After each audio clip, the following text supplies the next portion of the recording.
Physics, YouTube, and studying the greats. That's my life. I don't really have a life outside of that. I've gotten almost no sleep for the past 3 days just because I picked up the book 3 days ago. I see a lot of parallels between Elon and Napoleon, especially. The business is always an extension of the founder. I've started dreaming about my business recently. This is my friend Nick. He built a YouTube channel to 10,000 subscribers focused on studying the most interesting people that have ever lived. Today we talked about how to build a great company, what separates the greats throughout history from the common person, and where he sees the future going. If you're focused on becoming the best version of yourself, I think you'll get a lot out of this conversation. I hope you enjoy. Who's the most interesting person that you've found that you don't think enough people know about? That you're like, all right, I am the president. I get to mandate one person for everyone to study. Who should everyone study? I think it would have to be Ernest Shackleton. I just recently read this book. It's called Endurance, and it's about these group of people, and they were attempting to cross the South Pole on an expedition called the Trans-Antarctic Expedition. And their ship got stuck in the ice, so they had to turn around, and they just had this crazy adventure. They had to live on the ice for months. Then they had to sail to a very small island, and the sailing is horrible. And then a smaller group of people had to sail 800 miles onto another island through the worst ocean in the world. And then from that island, they had to cross 29 miles of mountains, which no one had ever crossed before, and only one person has crossed since. One group of people has crossed since, and then they finally got to civilization. And they crossed the mountains with almost no food and no water, and they couldn't sleep. And so this is one of the craziest stories that no one has learned about. And the guy who was leading the group of people, his name was Ernest Shackleton. And in the book, it is hands down the best leadership I have ever read about. It is remarkable how he inspired his men, how everyone was joyful, even in the harshest of conditions, how they adapted. It is mind-blowing. I've been I've gotten almost no sleep for the past 3 days just because I picked up the book 3 days ago. It's so funny because have you ever heard of Fridtjof Nansen? No, no. You should look into his story. It's similar. Is an amazing human being. I forget, died in mid 1900s. He was the closest person at the time to ever reach the North Pole. He grew up in Norway. He crossed the entirety of Greenland, which is a massive subcontinent, on skis in 1888, which is just fucking remarkable. Then he does these amazing expeditions. He goes back to school and he proposes and puts forward the theory of neurons in the brains, like individual discrete cells. He was like one of the first people, I guess, in Norway to be talking about that. Then he helps with the establishment of of Norway as an independent country. And then, if this wasn't enough, if reaching the North Pole, coming up with new theories in neuroscience, establishing Norway as a country.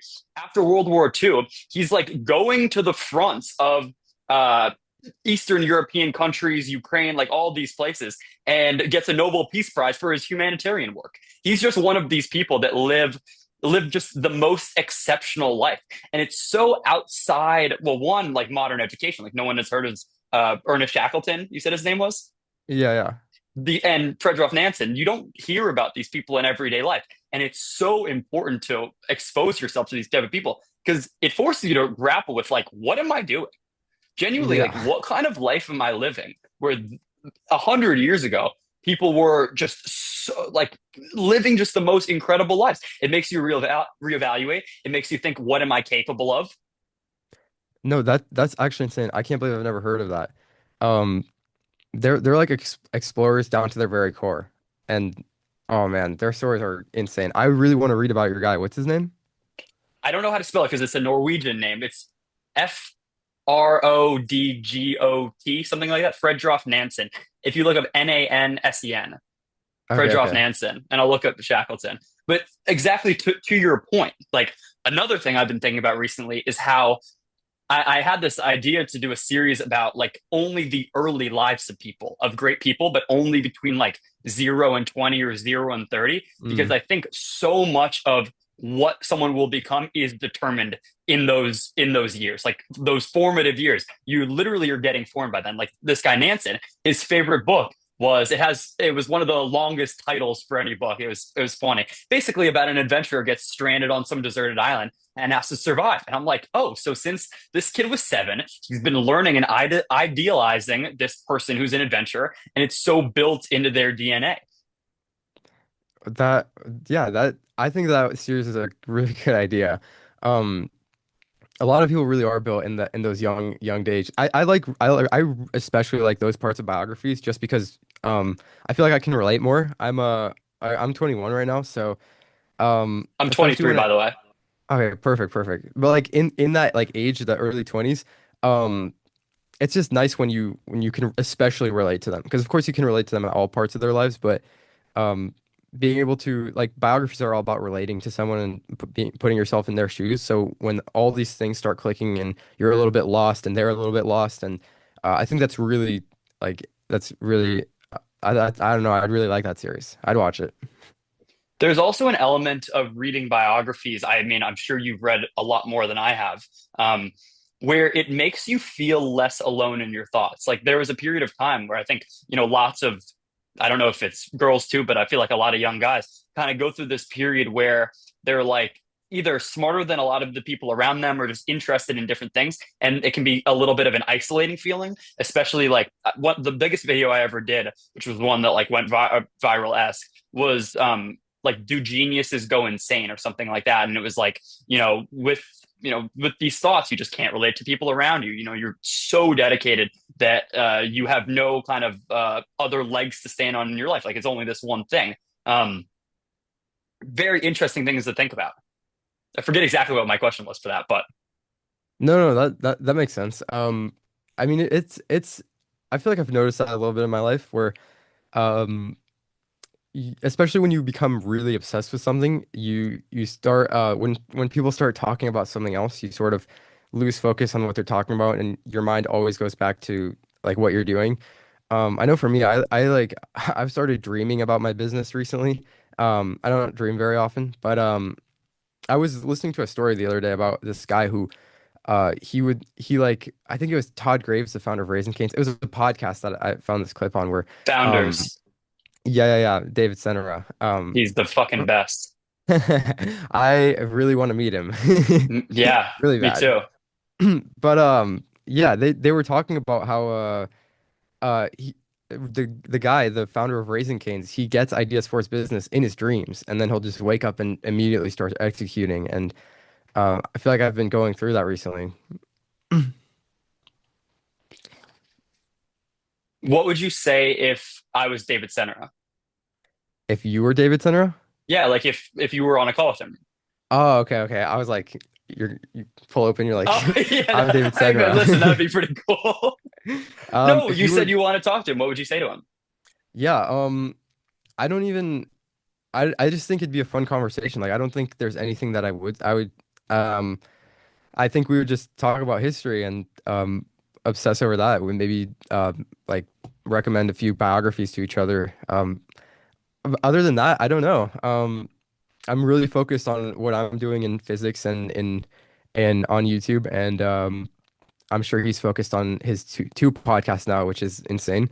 And I think life would go on. We'd have maybe an hour of conversation, and then straight back to work. One of the quotes that you had in one of your videos I thought was interesting, um, was geniuses compress while everyone else collects. Do you want to explain that? Yeah, that is. People are quoting me now. That's I didn't get that from anywhere. I just made that up. That's funny. Um, Geniuses compress while everyone else collects. So everyone in the world right now, it's like a weird phenomenon where people collect knowledge like seashells, and everyone's competing on who has the nicest seashell. And you see things like, especially in physics, you see a lot of people, they want to know about physics. It's like the cool thing now.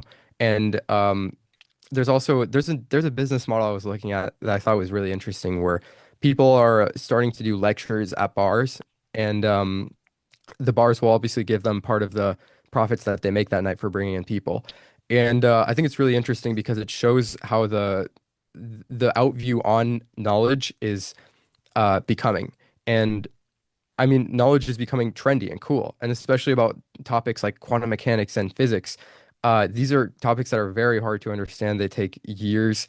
Um, like I'm not even close to being where I need to be in that. I'm a couple years in the process. And so knowledge is becoming sort of trendy. It's like something you collect, these concepts that you collect in your head, but they're not actually being applied. And so when I say that the geniuses compress, they're collecting knowledge for application. They're collecting knowledge and actually applying it in their business or in their field in some way.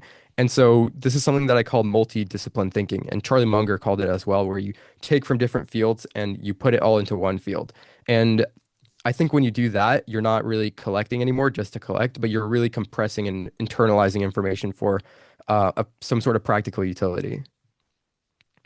Completely. I mean, one thing that I've thought about before is like how new things you learn should be fit into the existing knowledge graph that you already have. And that Hmm. lots of people probably learn things and they're like loose seashells rather than it being either in some sort of mosaic or like clearly, oh, this relates to this. And then I don't know if that kind of structure, once you have that network, can be more easily compressible when you are like pursuing the thing, then you at least know where all of your different information is and you can pull it strategically when you need it. It's like have you used Obsidian before? Yes, it's exactly that, the connections. Yeah, I've never used Obsidian. I'm a Notion guy, but I really like the idea of that, where you have a sort of mental model physically that you can I look mean, at. that's another app that I've like thought about starting before. Is like there needs to be a better way to organize your own knowledge. And I don't know, have you heard David Senner talk about this? I think he has basically a big document that as he's writing, say he's writing about some topic, resilience. Every time he's like either mentioned the word or subject of resilience before, it'll pull in, and he can kind of he's writing about Ernest Shackleton crossing the South Pole. Then it'll say, oh, Steve Jobs did this, Warren Buffett did this, Rockefeller did this, all in a row like that. And I think for everyone to be able to like curate their knowledge in a way that's like easily accessible to them and help generate new ideas would be a huge benefit to me, at least. I know that. Yeah, I actually think it's really cool that mental models or like mental ways of thinking are becoming like big again. And you can see that on YouTube, like the videos on like mental frameworks and ways of thinking. I mean, the one I made on Richard Feynman, I would have never expected a video on Richard Feynman. Like most people don't even know who Richard Feynman is. But I would have never expected that video to do well, and it did simply because of the Feynman technique, which is a way of thinking. And it's a way of absorbing information and actually internalizing it, which is good. I mean, it's good that the world is going in that direction. Can you explain the Feynman technique?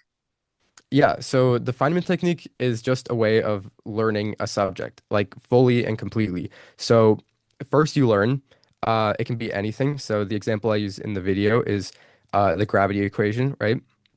Then what was the second step? After you learn, you teach it. So you can use any sort of platform for this. You can use YouTube. You can use start an Instagram channel, a blog, any form of creative outlet that lets you teach what it is that you learn. And then like the third step is find the gaps, and people are going to point out the gaps when you publish it. So on YouTube, if I get a fact wrong, people will point it out. On a blog, people will point it out. Everywhere, people will point out your gaps because obviously there are other people in the world that are smarter than you, and they're going to point out your gaps. And then four is to close the gaps. So you go back, you study where you're lacking the most knowledge. Because people have pointed out to you, you know exactly where to look. And so you just repeat that process over and over again. And with the reiteration, you internalize more of that information. And then you also close any gaps that you might have on a subject. So you see YouTube both as a art form, as a business, as a creative outlet, but you also see it as integral to your learning process, Um, yeah, a little bit. I would say or my or learning. more writing and sharing in general, like that third step of identifying your gaps and Yeah, and teaching the second step. yes. Especially teaching. I would say it's a little harder with these historical topics. Feynman technique works a little bit better with like STEM-based fields. But it still does work. If I get a fact wrong, people will point it out, and I'll just correct it, and I'll do better. I made a video about the Blitzkrieg charge a while ago, and I had all sorts of facts wrong, and people immediately started like just telling me, "Hey, you did this wrong. Like you should do better." And so it just holds you to a certain standard, which I think is really good. And after that video, I've been like extremely thorough in my fact checking and all that. So it I think the process of just putting a thought out there and letting other people like look at it and observe it and destroy it, it's sort of like steel manning it so that um, it can be like stronger in the future, right? What do you think about the, I guess, old, like the Industrial Revolution and I guess Rockefeller, Vanderbilt, Carnegie, those type of people compared to, I guess, the modern class of founders? Do you see any like principled takeaways, like differences between them, things that you see in both? Mm. Yeah, there are so many parallels. It's unbelievable. Um, especially with I mean I'm always relating from like past to present, so people like Elon and Jensen Huang, you can see a lot of their I think Jensen Huang is a lot like Andrew Carnegie, except in the philosophy. Andrew Carnegie was pretty joyful. Jensen Huang seems very harsh on himself, and I see a lot of parallels between Elon and Napoleon, especially in how they're able to move really fast and maneuver quickly, and have very specific teams inside of their organizations. Um, but it's very similar because it feels like we're going through the third industrial revolution right now in robotics. And so it feels like that's just beginning. So I think a lot more people are going to be studying these people during the industrial revolution, just because we might go into a very similar era where like robots are going to be replacing a lot of human jobs, and there's going to be a lot of looking to the past and looking for answers. So Do you spend a lot of time thinking about the future thinking about the future, in a terms of little like bit. what it may look like? I mean, you alluded to, robots and I have a very clear vision of what I meant to do in the future, and outside of that, I don't try to look beyond that. For me, I'm starting a company next year, a space company, and I have the intentions of making humanity an interstellar species, and so that's just the main goal. That's what the company is going to be. That's going to be the mission of the company. And so aside from that, I don't really look at what the rest of the world is going to be like all the time. I'm just very focused on just that mission, right? Um, wait, and hold on. That so kind of came out of left field though, because we had physics, YouTube, and studying the greats. Where does the space company and promoting life to promoting in the sense of leveling up life and human beings to a multi-planetary species? Where does that fit in? yeah, so I think the sun's getting in the way. That's not good. Um, so I would say it stems from the my love of physics. I think I really do think it's connected. I'm a really big physics guy. I love the math. I love the history of it, and like it's like I said, my three loves are physics, studying the greats, and YouTube. So studying the greats and YouTube is obviously like one part of my life, and then at nights I usually work on just physics. And so once I've mastered most like the generalities of physics, at least, I do plan on starting a physics company to reach my goals there as well. What do you plan on? What's the thought process around this company? The thought process, we're gonna start out by bidding on, they're called SBIR contracts. They're like small business contracts that you can get from the government. And right now they're actually, I don't know, I haven't checked up on what the government's been up to recently, but it's been all weird because of the stuff going on in the government right now. But the plan is to bid on those contracts and just try to break into the industry. That's obviously the hardest part.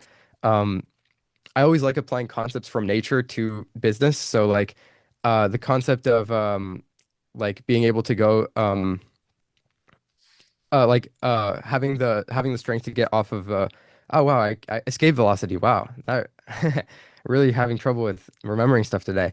But being able to get to escape velocity is obviously the hardest part of any business, and breaking into the space industry is like trying to go for that escape velocity. So obviously that's just first step, and I have the long-term vision, and we'll see how we get there later.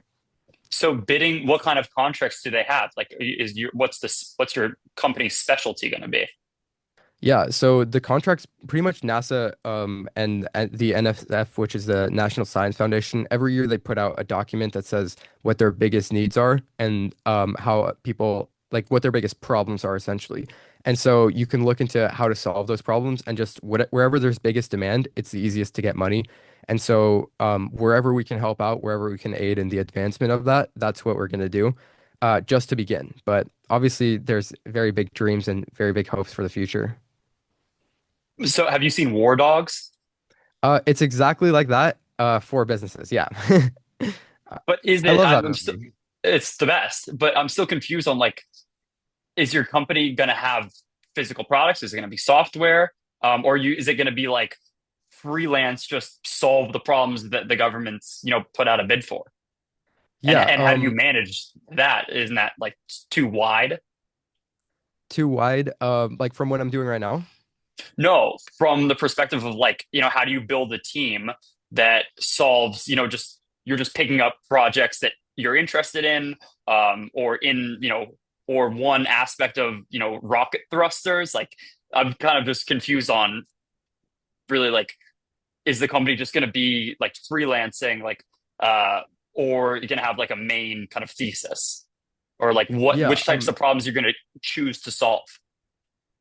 yeah. So, pretty much like some of these problems, it's not like you just solve them and then move on. Like some of these problems are going to take 2, 3, 4 years to actually like and to get funding. It's like a year. Like it takes so much time to get funding for it too. Hmm. You have to go through phase one funding, phase two funding, and then after that you get considered for like bigger projects. So it's sort of like a pathway to scale towards a bigger business. And like I said, we're just gonna look at the table. We're gonna put all the options out, and we're gonna figure out the best option, and then it's gonna be one step at a time. We're gonna take the best option, and after that, we'll move on to the next thing. Other than that, we just have our main mission, our primary goal, obviously, of making humans an interstellar species. But just like the greats, it's just one thing at a time. The most important thing first. Really cool. I like it. I mean, what a great mission. Yeah, it's the most exciting in my opinion. Yeah, because when you think about the future, I mean, there was this crazy clip of not so crazy, a clip of Jeff Bezos on Lex Friedman's podcast talking about my vision of the future is having a trillion human beings living in space in basically spaceships. And I just have never thought that big before. And I was just, it goes back to the idea of like studying these people. You're like, whoa, these people just think bigger than I do. And I think lots of people think very small. And then there's another class of people that think really big, but don't have either the knowledge or the willingness to kind of, as you said, put one foot in step in front of the other and kind of lay the foundation to actually get there. Yeah, for sure. I didn't know Jeff Bezos said that. That's actually really cool. Did you see the rocket he landed the other day? No. Blue Origin's they landed something. I haven't checked up. I've been really busy with work and stuff. But I saw a video of a rocket landing similar to the ones at SpaceX. It's probably a bit different. I'm probably a bit lost there. Landing back on Earth. Yeah, yeah, yeah. Did we find aliens on Mars? Do we find evidence of biological like life from 100 million years ago on Mars? Did I miss that story? I Did I get swept under the rug? Did you see that? I don't know. It's probably like another. Honestly, there's a really I love the advancement of social media and the spread of knowledge that it causes, but there's a big problem with this thumbnail and these clickbait type titles, and fake knowledge is a big problem as well. So, um, honestly, I have no idea. I just always try to stay in my lane and just focus on the work that's in front of me, and outside of that, whatever anyone else is doing, they can do whatever they want to do. Well, We're gonna focus. one thing I was going to ask you about was how do you balance between being like YouTube thumbnail and topic optimized with pursuing your genuine interest, or does that not even cross Mhm. your mind? Um, that is a really good question. There's always a way to shape your interest in a way that's going to help others. And so I think just finding the right angle to kind of shape it, um, is like the right thing to do. So like when I go and I read something that's really interesting, let's say I'm talking about David Ogilvy, right? Marketing genius, but not very many people have heard of him, so he's not very Hmm. clickable. But obviously he was like a marketing genius. So if I were to make a video about him, I would phrase it in this sort of a psychology way. People like psychology and they like the results that psychology can give them. And then I'll just use sorry, not Edwin Land. I was gonna start talking about Edwin Land. I'll start using David Ogilvy as sort of the character in that video, and then just make the video about psychology, but include him in it.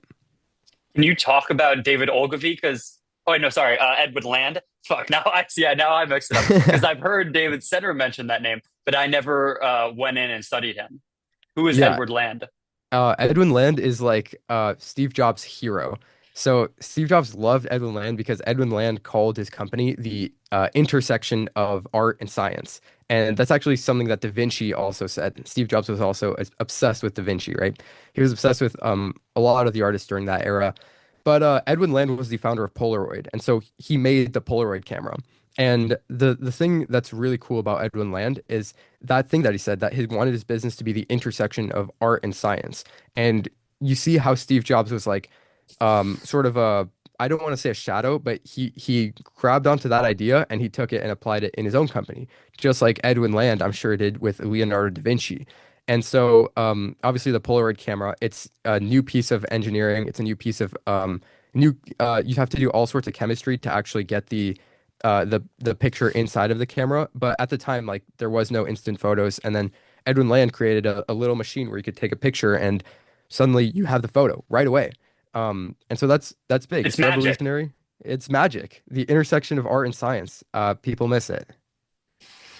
Well, that I mean, that is an unbelievably important idea and one that you spoke to earlier about, being a multidisciplinary thinker. This, Warren Buffett idea, I'm sure he would attribute to someone else before him. And, we all stand on the shoulders of giants. But being able to work at the intersection of different fields, like, one, like neuroscience, I guess robotics and philosophy or psychology, I think is like a really interesting intersection. And artificial intelligence. I don't know if I mentioned that one. Like these interesting little kind of niches, intersections. I think one you can build. That's kind of why I was talking about those three interests you had, and why I thought those like as each leg of a three-leg stool or pyramid, whatever. That those kind of form like a cohesive one-line sentence. Oh, we're using the principles uh, of the great thinkers of physics to inform these YouTube videos, and kind of pulling those ideas into a way that are one and make sense that you can push forward is, I think, the way to do it. Yeah, I actually get a lot that I'm not focused enough. Like people will tell me that your interests are too spread. You need Wait, to hold on. find I the got to cut you off because we might get cut off. If we Okay, do, I'm going to okay. send you another link. Yeah, let's do another link. Cool. Okay, great. But it says it's going to shut down in less than a minute, so it may just shut down. So we might want to just end it here, and I'll just send you a new one. That's cool. I don't know Perfect, why, perfect. but we'll figure it out. Maybe I'll just end this now, if it's going to end, just so we take control of the environment. That's cool. Perfect. All right, cool. Just record it. All right, sweet. Um, Dude, what a fucking great conversation. I mean, you're just dialed. I love it. Um, No one else has a clear idea of really what they want to do, grounded in what they're actually able to do. yeah, I mean, a lot of people get it when they're in, especially in their late 20s or like sometimes everyone gets that at like a different age, right? For me, it just happened very early. And so I already know what I want to do for the rest of my life, but it can happen at any point, you know? Absolutely. I mean, you were talking about that idea of being interested in a lot of things or being scattered, or people telling you to focus. Have you honed in? Have you gone from many to these three or four key interests? Um, How have you made hmm, sense of that for yourself? Like someone that is interested in a lot of things. I think a lot of people feel that way, being like a generalist.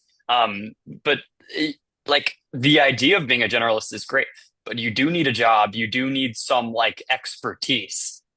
right, How right. how do you condense? How do you make? your interests and your output makes sense.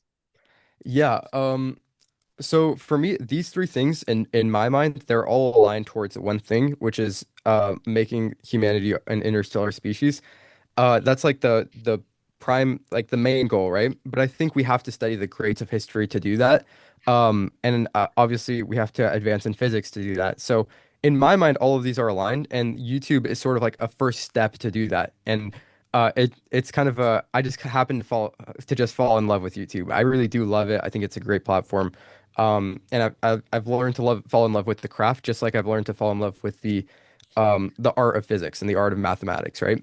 Um, and so in my mind, it's all sort of aligned into one thing. And I think if people just take multiple fields that they're interested in and sort of aligned it to one vision, like one world that they want to live in, or one problem that they want to solve, or anything that they want to work towards, I think that's how you sort of get those together into one thing, sort of become this polymath type of person. Very different question. What effect do parents have on the great people that you've studied? Uh, Definitely a huge effect. But there's all sorts of different types of parenting. Um, Obviously, th people talk a lot about how you see the story of the father inside of the son and the son inside of the father, right? And so I think a lot of them are really trying to prove themselves to their dad.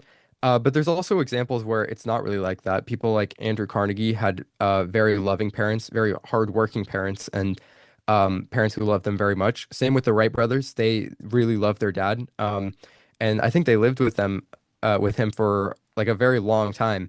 And so I would say there's just different types of people throughout history, but for the most part, a lot of them are really trying to prove themselves to their dad.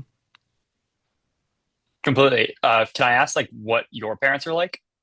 Yeah, my parents are no, you may not. I think I would answer. I haven't really thought about what I should say to that. So I think for now I would just rather yeah, maybe I'll think about it more and answer it on the second podcast. Completely. I know that I've like been so heavily influenced. Obviously, my mom I think is one of the most impressive, most important person in my life. But like I've been more influenced with by my dad, and I just like always kind of think about that. Oh, are there principles? But then you hear so many different stories. Sometimes it's someone trying to get revenge on a dad who kind of like slighted him. I heard this one really interesting one. Did you watch the Jiro or the documentary Jiro Dreams of Sushi? It's exactly. Oh my, it's literally. You're talking about dreaming of your work. It's called Jiro Dreams of Sushi, and it's about a sushi chef in Japan who is just dedicated to his craft. David Senra made a video about it. It's pretty good. I would just watch the original documentary on it because the guy just did one thing for his entire life. That's like. I guess that's another question we could go into is like, what are some of the biggest takeaways of like the Founders podcast? Because that's one of them for sure. I don't know if he's quoting Munger, but he says like great founders go ridiculously far optimizing for one or a few key variables, something like that. Or I don't know if it's a related idea of just like the simplicity of what you're trying to do. When he's talking about Todd Graves, the Raising Cane's founder, I just want to sell chickens. I'm just going to do that one thing and I'm going to do that better than anyone else. Like this idea of just like, it's not easy. It's simple. It's clear in your mind what you're trying to do. I don't know if you have any thoughts on what I just said or like other, I guess, core takeaways from that podcast, because I'm also obsessed. Yeah, simplicity is huge, both on the long term and then also on a day to day. Especially on a day to day, I think people really struggle with simplicity. Um, I know I'm currently coaching a couple people, and like the key thing is just stay focused and stay simple, right? Um, so like a lot of the problems is that like people will put way too many things on their to-do list and it's not organized in any sort of way. So I think like being very clear on the only things that you need to do on a day to day is like what's going to move you forward. And the only things you should really be doing is to like perfect your craft. That's why it's really important to think of your business or whatever you're doing as a craft, as an art piece, and to really fall in love with it. Like genuinely form a relationship with it and just perfect it, keep getting better at it every single day. Um, Yeah, I think focus and simplifying is huge. Yeah. Does everyone who's great fall in love with their craft? Oh, that is a really good question. I think there's always going to be exceptions, right? But But they make the rule. they make their. I think for the most part, yeah. Steve Jobs was in love with his craft. Rockefeller was in love with the art of business, right? Napoleon was in love with the art of like military and psychology tactics. There's always an art, even if it doesn't seem like an art. So like a lot of business owners don't see their business as an art, but business is an art. It's a field. Um, that's why it's like a field that you can study in college, right? But they might not do the best job at it, but it's still its own field, and it's an art if you look at it as an art. So I think there is an art in everything, and most of these people are truly obsessed because it's all that they do. So even if they don't see it as an art, it is. I just I think that was one of the biggest takeaways for me. And if I could like impart one exactly like you said you're coaching someone or people, focus and simplicity on like what are the highest leverage things you can do that actually move me towards my goal. I mean, this is kind of an out of the box example, but Carl Jung, he says, my goal is to probe into what the personality, into the psyche, what mind is. That's all I do. That's the basis of my entire work. Everything relates to that. And it's like, okay, that makes everything so much clearer. Whatever I'm reading, whatever conversation I'm having, it all goes back to that. And it's like, you can, like, they always say, like, the only constant is change. But then I'm like, well, no, like, of course, everything's changing around you. But then there's also like control what is in your control. If you can have a central idea that everything relates to, and a mission, um, that is your constant. That's what That's your why. Simon Sinek says, start with why. When things get difficult, what do you come to? Oh, why am I doing this? Well, you have that center that you've built everything around. It's clear, and if it's clear enough, it's going to make sense to you, and you're not going to forget it, and you're not going to lose track of what you're doing. Mm. Yeah, finding that center is so important. It's probably the most important thing you can do. And it's kind of like I said earlier, you can find that center in different parts of your life, but once you find it, that's like you should go all in on that one thing. And then everything else, like all of your other interests, can add to that. And that's the art of being a polymath. It's kind of sad that people don't look at it um, like an art anymore, or they don't look at their life as like an art piece. Um, I know. Do you know Horatio Nelson? Have you looked into him at all? You see, author? Horatio Nelson, he was a naval captain, British naval captain. Okay. Um, but he was one of the best naval captains at the time. During the time of Napoleon, actually, he destroyed the French fleet. That was his big victory at the Battle of Trafalgar. But he saw his life as like an art piece, and it had like the most poetic ending ever. He was dying on a ship, right. I think it was right after a battle. I think it was right after. Yeah, it was right after a battle. And he just saw his life as like an art piece. And I think for people to see their life as an art piece is something that should be instilled again. I always That's really resonates with me. I think of even like walking down the street and what your mindset's like. Like I think of like the space of my mind being like my art piece, or like the principles in which I live my life to be my art piece. Like it's not one thing, or it's not like the things I'm producing are an artwork out of my main art, which is, I guess being the best version of myself, having a calm mind, being able to be in control of my emotions, like these kind of things. And I absolutely view myself as art, and I don't know, it's a very weird feeling because like it gives you control, and it makes you want to perfect and to improve yourself in a way that's genuine. No, 100%. I think so I was talking to one of my friends the other day and we were talking about obsession and we were just talking and he was a very close friend so we were going a bit deep. But he was asking me why can you just not focus your obsession on that and then not be obsessed on this other thing? It was a whole different topic, but I was obsessed with this thing that I shouldn't be obsessed with. And we were just talking about like why can you not just not be obsessed with your work and then be normal outside of that. And it's like it's a lifestyle. Like you can't just turn it on and off. This is how I live, and this is how I'm gonna live. And so um yeah, I think seeing your life as an art piece and seeing that as like a lifestyle, um it's exactly like you said, even walking down the street. All of these people were like that. I think like when I walk in a room or even when someone says, how are you? I'm always good. My friends say, I've never seen you sad. Yeah, because my life is my art, because happiness is a part of my art, because gratitude is like something that I admire in other people and I look to cultivate in myself. And I don't want to waver from that ever. Even if I am feeling, turbulent, one, I would never like let anyone kind of in on that because it's probably temporary. And it's also like, I mean, this is personal, but like when I really like view whatever I'm struggling with, I have kind of these tools in which they just diffuse that feeling. Like, I don't know, I think about, like mental health, but kind of like from a deeper level. Like, one aspect of improving your mental health is exactly what we're talking about, having a mission. Mm, That's, solves the meaning crisis in your life. But then I think a lot about like the easy ways or like the simple ways that you can help yourself in a really genuine way.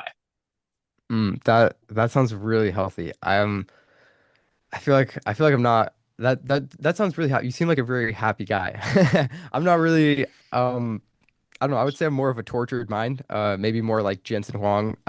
There's this. I'm sure you've heard this before, but there was a story about Jensen Huang where he walked into a meeting, and it was after one of their best quarters at Nvidia, and pretty much he was like I walked. You know what I said when I looked in the mirror this You morning? suck. Why do you suck so much? And so I feel like it's always like that for me. It's always been like that. So even though I hit like these certain milestones, it's always like I should be further. Be doing more. I should be all this stuff. Well, absolutely. I mean, I think that's, a part of balance. And, this is one thing that I would be interested to hear your take on is the idea of balance and not necessarily work-life balance, but just like overall, like the balance of your spirit, because it does take obsession to do anything great. I'm sure like obsession is probably like one of the biggest common denominators of all of the people you've studied, all of the people that have ever achieved anything really great. Like you think Elon is not an obsessed person? No, like it takes that to get there.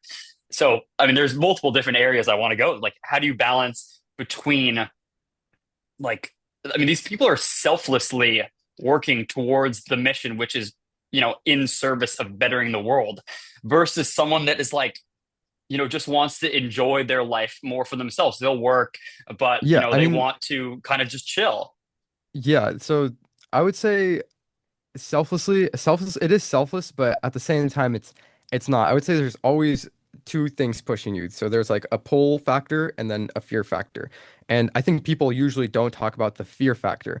And so people talk about like let's use Elon as an example. People talk about the like his driving force, right? His pulling force, which is making humanity a multi-planetary species. But people don't often talk about the pushing force, which is sort of that tortured mind aspect of Walter Isaacson calls it his demon mode, where if everything's going right, he'll make a problem just to be able to solve it. And so people like him, a lot of these people, they just have to be in constant chaos, constant a flurry of activity around them.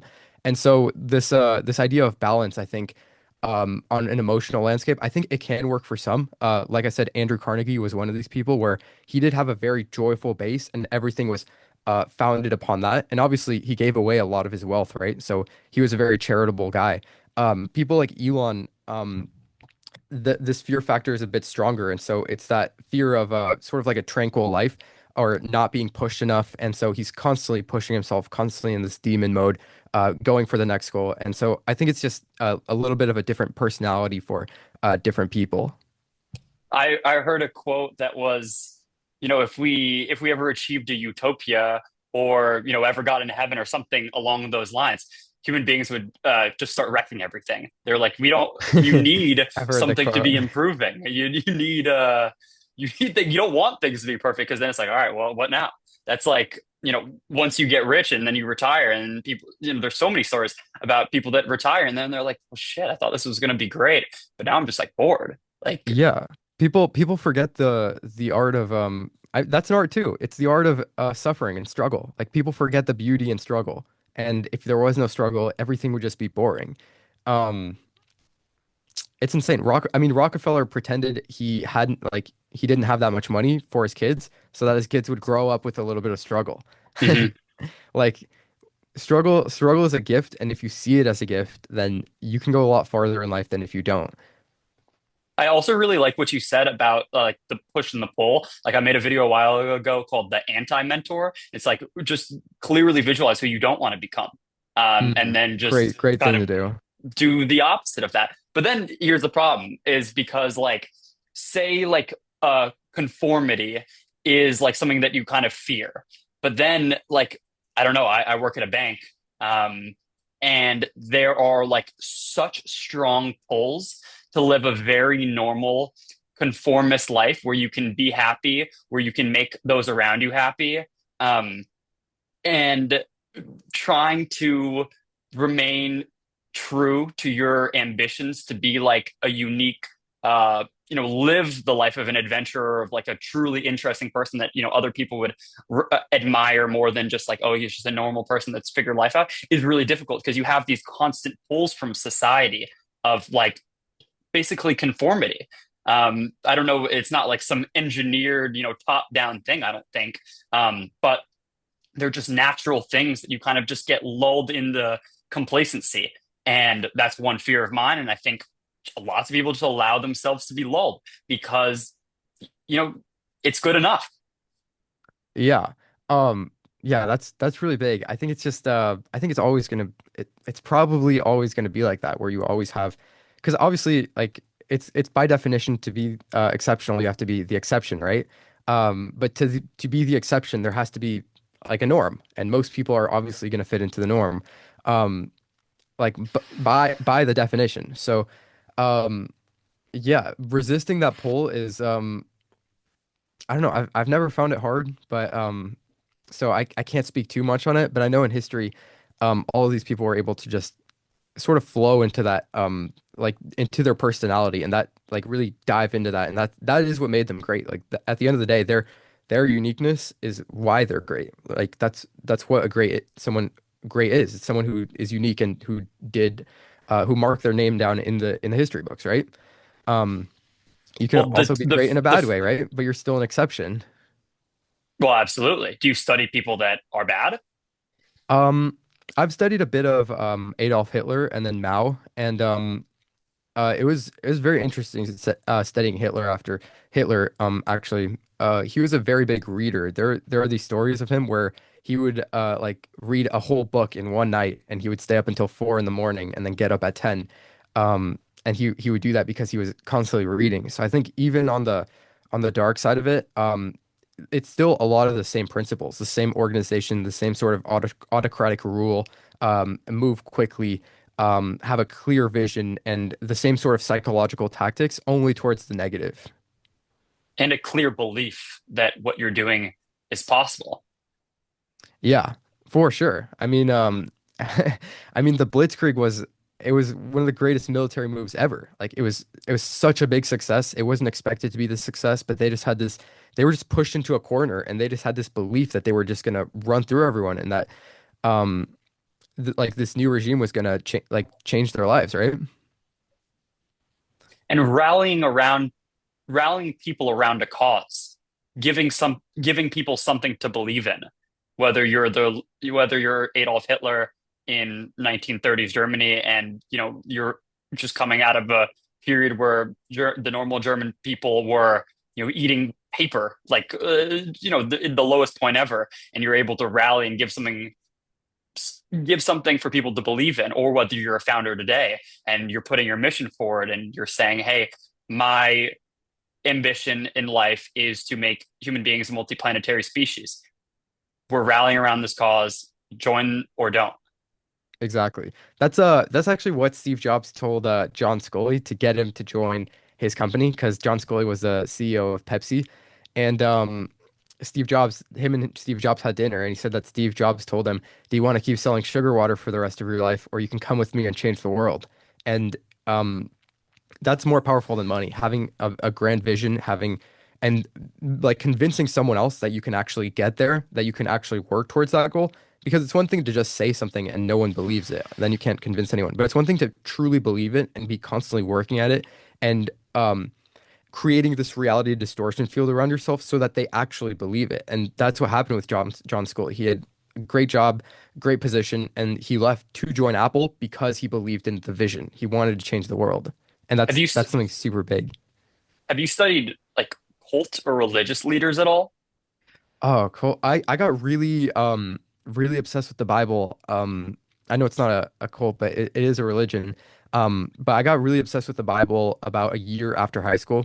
Um, and I read the Bible, and that's when I started reading biographies too. But there's a lot of principles that you can apply from religion to business. I think the LDS Church is an especially um, good example, just because of how well it's run, how long it's been around, and how rich they are.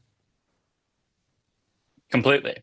I have a couple rapid fire questions. Like, do you go to the gym? Do you meditate? Are you on social media? Like those kind of things. I don't meditate. I have um, I have a phone blocker on my phone that blocks out all the apps except for 1 hour, 2 hours of the day actually. Now I just changed it so that I can post on Instagram and TikTok. And about the gym, I do go, but it's hard to make progress when I get really obsessed with my work, and so I forget to eat. And it's hard to make progress obviously if you're not eating a lot of protein. Sure. Yeah. How about you? I try not to be on social media. I've tried to start posting on TikTok recently. But really I only, watch some YouTube. But I stopped, I deleted all social medias in 2018 and really haven't been on Instagram. I feel like Instagram, like kind of Snapchat, are like kind of the ugly ones. I try to use them as tools to promote what I'm doing. But you have trillions of dollars in uh, research and development and algorithms where people are trying to get you addicted. And this is one of the things I was talking, another kind of connected piece of what I was talking about before. Being lulled by complacency. You said it's always been like this, but I do think it's like harder now than ever to stay focused, because you have so many things either competing for your attention or just I guess competing for your attention. Or even like fast food, all these things that kind of pull you away or drain energy from you. Porn, like they're like this laundry list of things that are like have billions and billions of dollars, like purposefully engineered to influence your exact person, uh, to kind of give into these, and to get your time and energy. And that's I think that goes back to that idea of focus and like the reason why. Like that central idea is probably the thing I would say like most people struggle with, and like what would be the biggest step change from their life being like average to like probably who they really want to become. Yeah, see, I think you can also apply the push-pull dynamic there too. And I think most people don't because obviously people use the pull where yeah, they'll use the is it a pull? No, no, they'll use the push in this case, where they'll block out social media apps, right? But then you have to have something to replace that time, and that's the step people miss. So you also have to have that pull, and that's why I think falling in love with your art and your craft is so important because when you do, once you get rid of all the bad stuff, it's just naturally for you to get your dopamine from whatever craft you're pursuing and making progress in that because making progress is obviously how you get your dopamine, right? It's having a goal and then moving towards it. So when I guess when you think about the future or like the most important, I guess, trends or things going on right now, um, or like the big missions people should be pursuing. Obviously, making human beings a multiplanetary species. I don't know if you have like other like a way to categorize like the big changes in technology. moving forward. I don't know if you've like kind of broken that up into different missions, or if you'd be able to. I think I have some thoughts on that. I think being like reaching for the stars is one of the coolest things ever. But I also do think there's a lot of work here. Especially as a nation. I don't know where you live. Do you live in the States? Yeah, I live in New York. Okay. Oh, really cool. I live in the Oh city. If yeah. you ever want, like, I mean, this is a separate conversation here. You continue. New York is you guys just selected Yeah, crazy. Well, I'm from Massachusetts. I mean, I went to school in DC. I moved to New York City like 2.5 months ago. So to say I live in Mm, New York is generous. I just got here. okay, okay.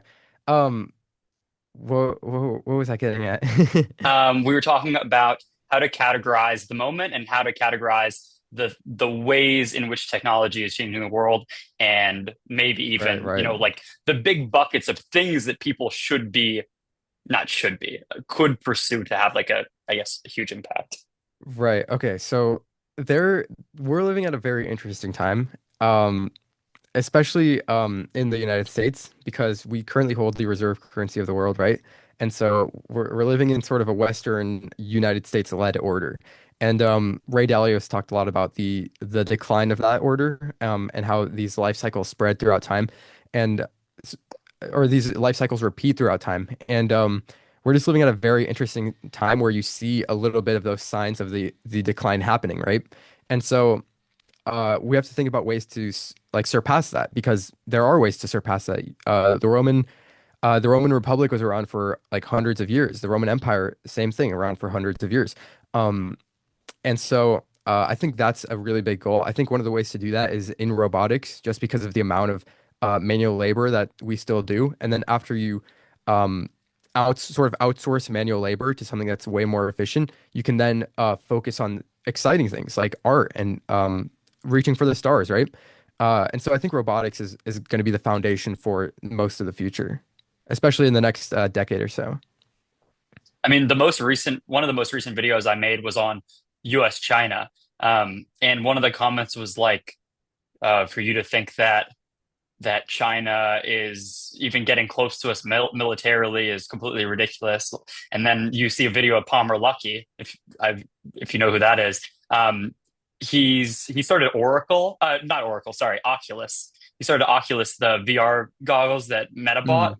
Mm, And now he runs Anduril, which is like a defense company or an offense company. And he's like, dude, China's pretty, like, they're way ahead of us in a lot of different ways, like militarily.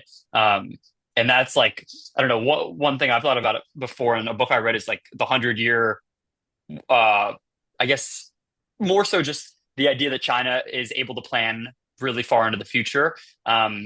And things like the Belt and Road Initiative, which I don't know if you've learned much about, but basically like trying to reposition itself as, the seat of global power through infrastructure, through energy, through, I mean, like right now, so a huge topic in the news is like rare earth elements, which are, these components that are necessary for, advanced technologies, renewable yeah, energy. And everything.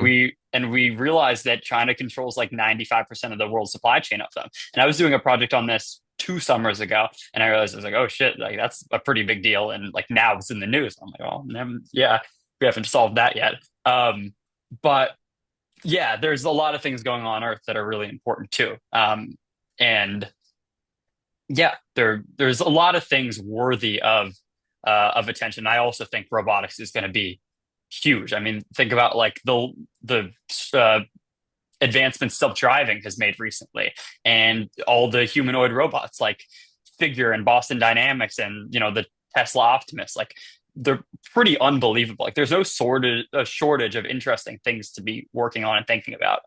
Yeah, that's huge. There is no shortage of things to be interested about. There's so much work to be done, and I don't know. I find that incredibly exciting. Um, I don't know. It's kind of insane to me how people aren't excited about the future. Like people are worried about the future. A lot of the greats were some of the most optimistic people in the world. Um, I think almost all of them.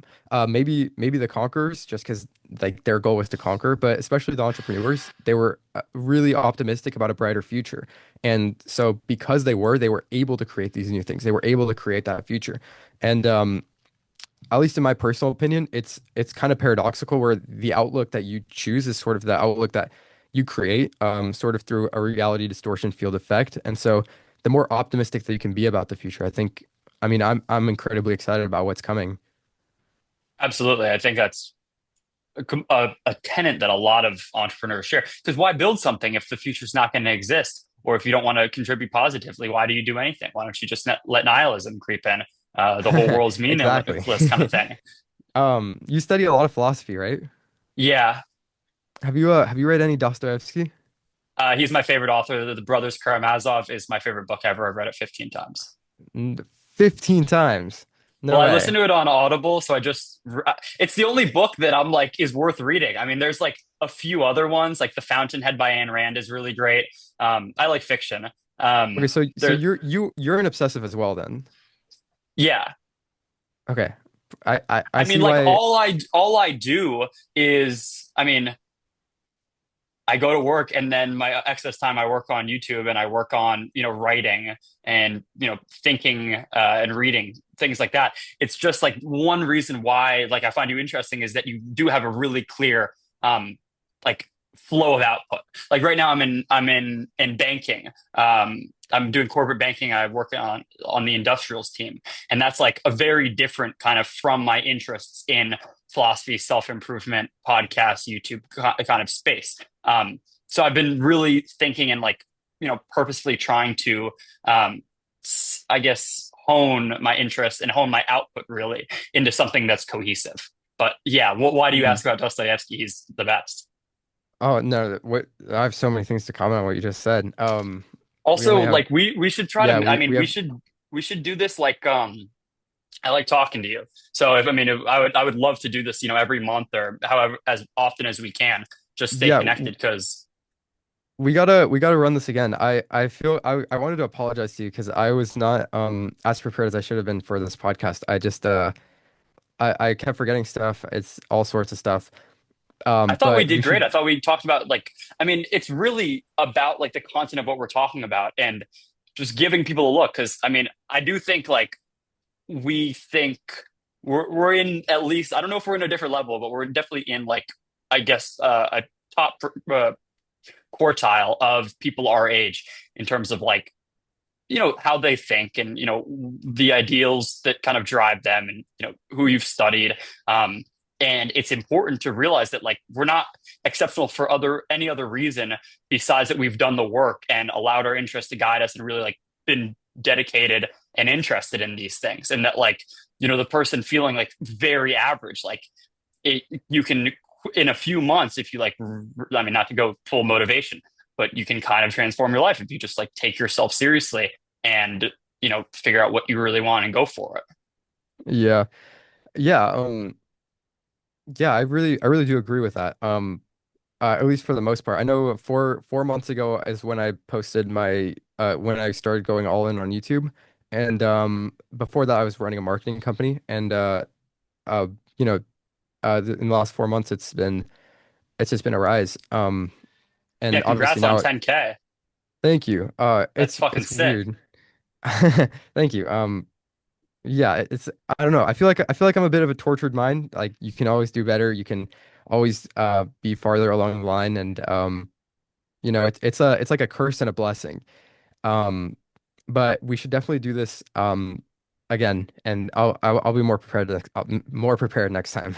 No, I mean, listen, dude, I thought it was great. I thought we had, great chemistry and are interested in a lot of the same ideas. And then hopefully, I mean, people get value out of this. I mean, I think people do. People like, I mean, clearly from both of our experience, people are interested in these kind of, things that don't come up in the everyday. Like aren't often referencing, who's the guy that crossed South Shackleton. America? Shackleton. You're not Yeah. often referencing Shackleton and Nansen in like everyday conversation. I mean, I Oh man, guess that book is so good. We should end by talking about Dostoevsky though, because please, yeah. because What like do you got a question, or should we just talk well about how fucking smart he was? Yeah, he was a genius. I'm not too much of a philosophy guy, but I can tell you are because of all the philosophers that you've mentioned. Dostoevsky's my favorite. I've read like four of his books, not Mhm. none of them 15 times.